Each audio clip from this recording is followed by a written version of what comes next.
축시키는 거예요. 그런데 안 무너지겠다고 계속 자기를 포장한다. 내쳐지는 거죠. 우리는요, 지독히도 굳어진 자아와 고집을 깨부수려면 알려드리겠습니다. 치러야 할 것들 치러야 돼요. 치르지 못하고서는 아버지와 합한 인생으로 온전하게 천국에 못 들어가요. 그러니까 주의 종을 통해서 말씀하는 것들을 다 헛듣습니다. 헛들어요. 헛들어.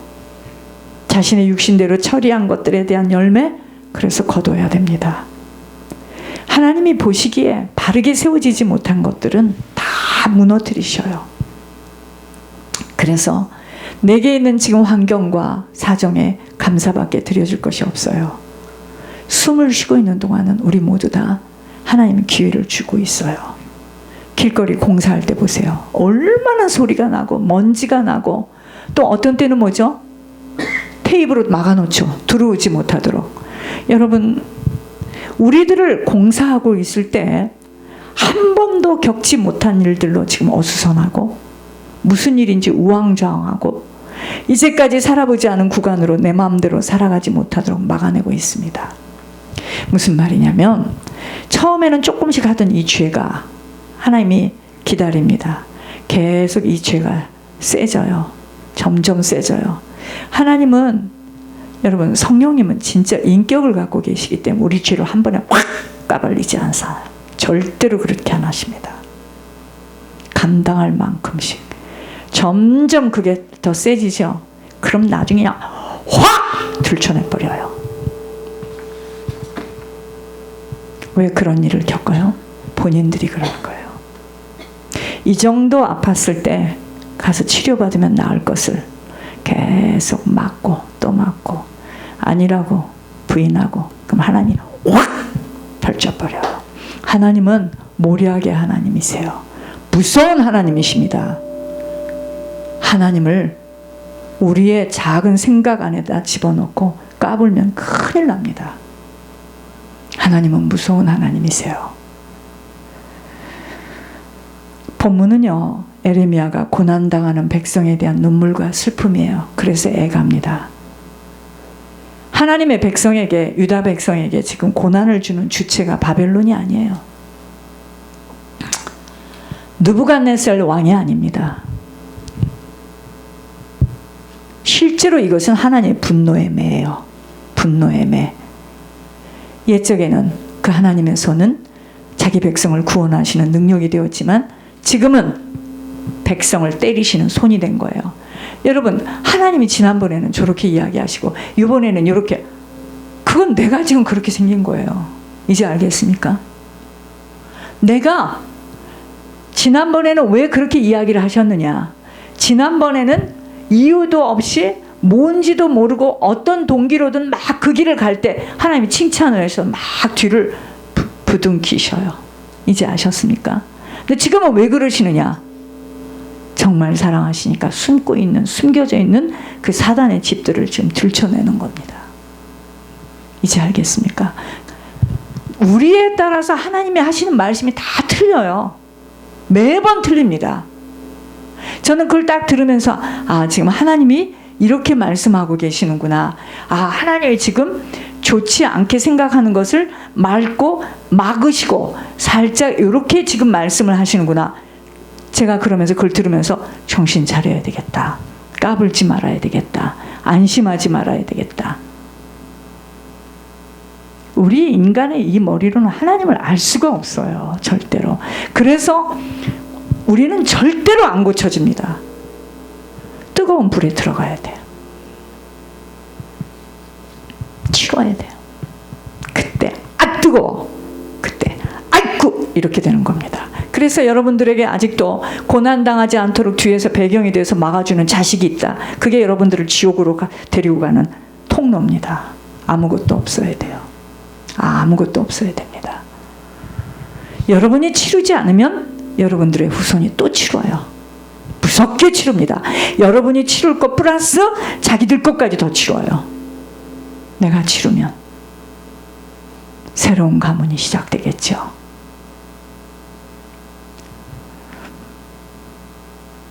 하나님은 유다를 관역으로 삼으사 화를 팍 당겨서 분노의 매를 든 거예요. 뭐 이 교회는 오기만 하면 이렇게 야단을 치고 화를 내고, 정신 차려야 됩니다, 우리. 유다라는 나라는요, 평강도 없고 복도 없고 모든 소망이 끊어진 것처럼 보입니다. 하나님의 자비와 긍휼만이 소망인데, 선지자 예레미야는 민족과 자기 심령의 상태를 보면서 낙심하지만 그가 소망을 발견하는데, 하나님의 성품을 발견한 소망이에요. 하나님은 자비하시고 긍휼이 무궁하다는 것을 알면서 하나님의 성품 안에서 위로와 소망을 얻습니다. 하나님을 정말 안다면, 옛말에 젊어서 고생은 사서도 한다는 말이 있는데, 이게 무슨 말인 줄 아세요? 사람이 젊었을 때 멍에를 매는 것이 좋다라고 말씀하시는 거예요. 그래서 내가 축복이라는 겁니다. 이 말은 젊은 날의 이 멍에는, 이 무거운 짐은 주님을 바라보게 하는 가장 좋은 도구예요.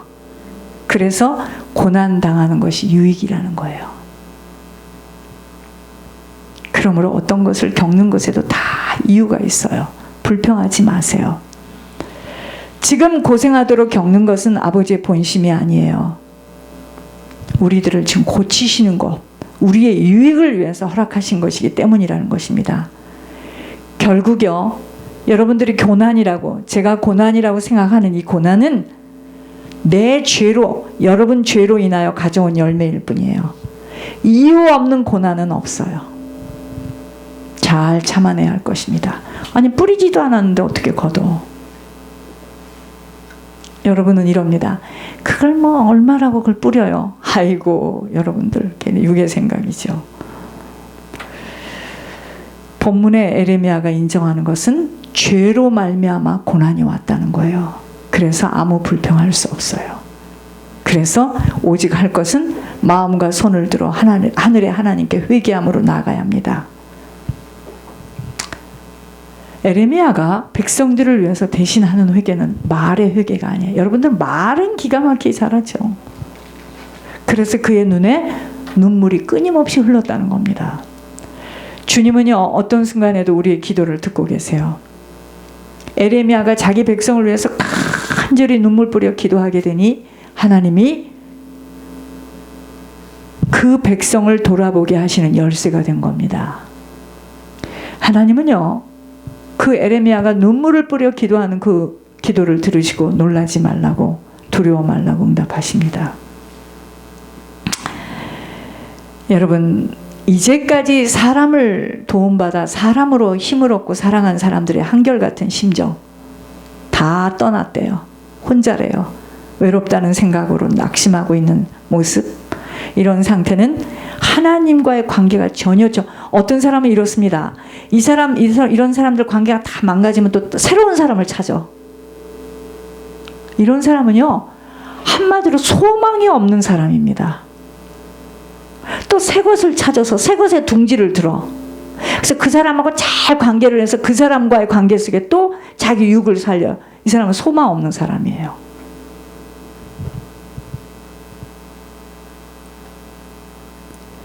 모든 관계가 끊어지는 거에는 하나님께서 지금 나를 하나님하고만 만나도록 하나님께서 주시는 기회예요. 이제까지 하나님과의 관계가 전혀 정립되지 못한 상대로 이제까지 주님을 왕따시키며 살아온 것이기 때문에, 그래서 이제 주님께로 돌아가라는 겁니다. 그러니까 조금씩 얼마를 뭐 많이 주는 것도 아니고, 그렇게 주는 거는요, 여러분들 자녀들이, 여러분들의 부모가, 형제, 여러분의 인생을 망치는 겁니다. 망치는 거예요. 여러분, 우리 애가 소망을 얻게 할 수 있는 힘이 뭔지 아세요? 하나님이 어떤 상황에서도 우리를 버리지 않는다는 거예요.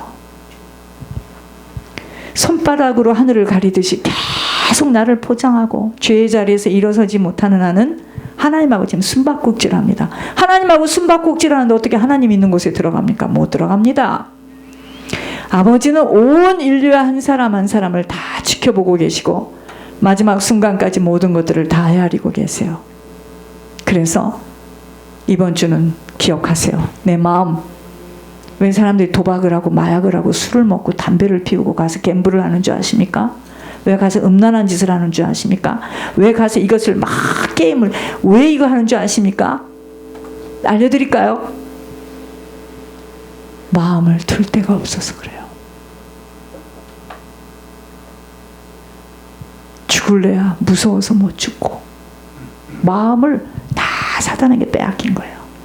여자 됐다 남자 되고 남자 됐다 여자.